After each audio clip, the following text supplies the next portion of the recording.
The Mets open their season Thursday down in Miami against the Marlins. Baseball is back, ladies and gentlemen. So let's check in with New York Post baseball columnist Jon Heyman to talk about the state of the Mets heading into opening day. John, it was an eventful spring training for Buck Showalter, Billy Epler and the team. Lefty David Peterson beat out Tyler McGill for the 5th spot in the pitching rotation.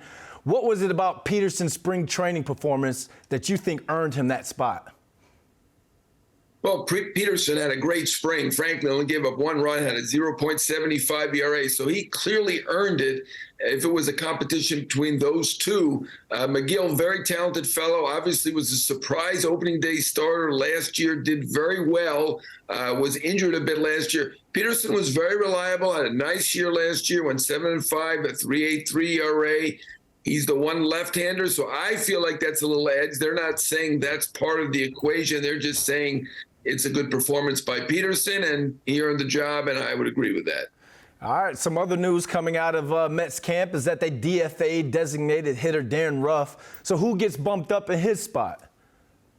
Well, it's going to be interesting to find out exactly what they're going to do. Vogelbach will be the DH against righties. It does appear. He also did not have a good spring. Ruff had a rough spring, no pun intended. Not a good year last year in New York. It might have been New York. Who knows? I mean, obviously, there are some very good players who come to New York and struggle, and he is one of them. So he definitely had a resume. They brought him back, had an option, and tried it again. He was still not good in spring. It will be interesting to see who gets those at-bats.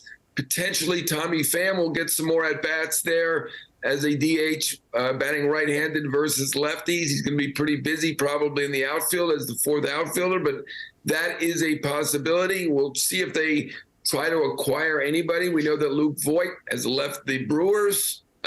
And, you know, obviously he was a big power hitter with the Yankees, led the league in home runs. One year was the pandemic year, but still pretty good that he led the league. I ran that by one Mets person, and he didn't love that idea. Maybe some others in the organization will, and maybe they will find somebody on the waiver wire. But right now, they just have Vogelbach versus righties and versus lefties. Still a little bit unsettled, but they do have options. Pham is certainly one of the options.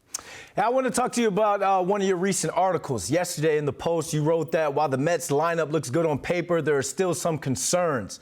In your opinion, what are their biggest concerns? Well, I mean, they did finish 5th in the league in the majors in runs scored last year. So, you know, I'm nitpicking here. Obviously, it's a very good team. I do feel like the rotation is the strength of the team, obviously, with Scherzer and Verlander.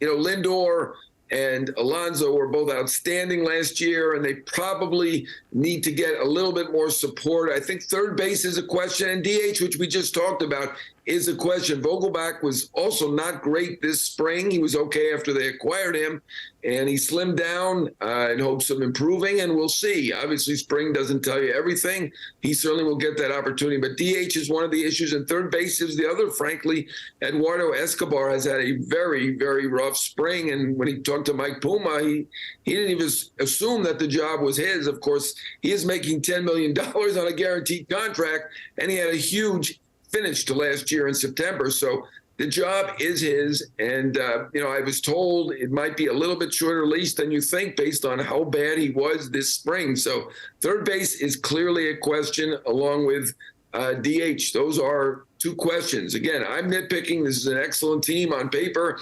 Still should be a productive lineup, but, you know, you can't help but think about the possibilities that they passed on. First, Carlos Correa. Steve Cohen had a deal with him for $315 million. Would have been a great two-way third baseman.